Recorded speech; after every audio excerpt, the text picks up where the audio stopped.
Hi, folks. This is Elgin Subway Surfer Bowling, your creative caricature marketing consultant.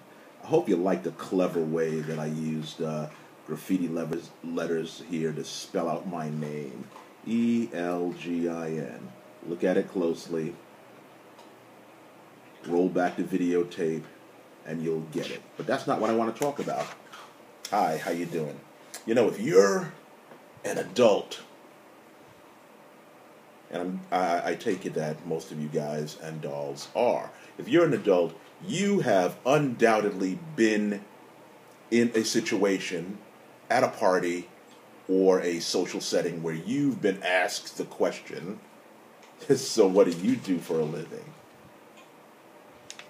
Innocent enough question, right? No, it isn't. It's not an innocent question. 9 out of 10 times, the person is asking you what you do for a living because they want to see if they have something up on you. What they're trying to find out is your profession as important as mine? Is your profession as influential as mine? Do you make as much money as I do? And should I even consider having a further conversation with you? 9 out of 10 times. Sometimes they're just making regular conversation. Whatever their motive is, I've heard caricature artists just kind of mumble, I'm a caricature artist. Kind of unashamedly, like it's one step above street cleaner or homeless guy who begs for change. Let me tell you how to rev up that answer. Let me tell you how to do it. Okay.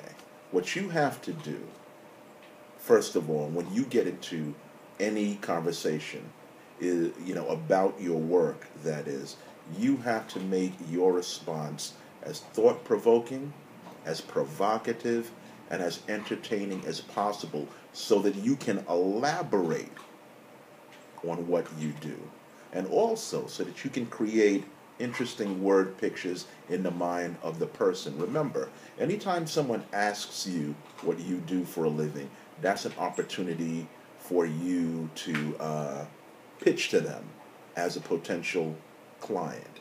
And here's how I've done it.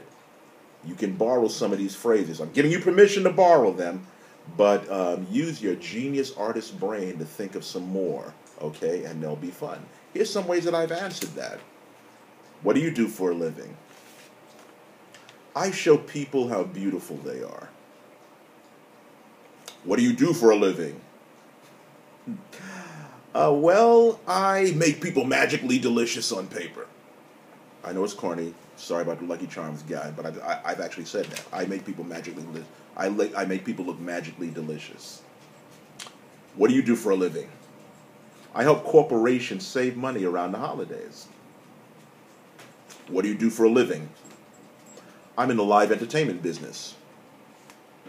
What do you do for a living? Oh, me? I'm in show business. What do you do for a living? I help families create lasting memories. What do you do for a living? I freeze people in time. Now, any one of those answers will cause the person to say, how do you do that?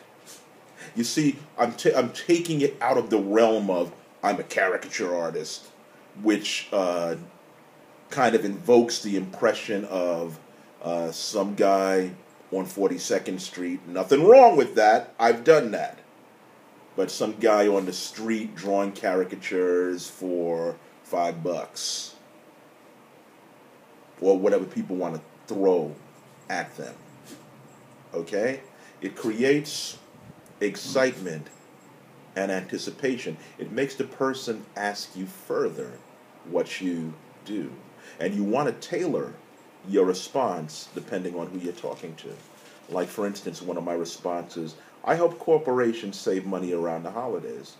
I would use that against a corporate type, knowing that companies hire artists and other form of entertainment for their holiday parties, special functions, and fundraisers and special events. So I'll get the opportunity to talk about that If I'm pitching to a soccer mom, I help families create lasting memories.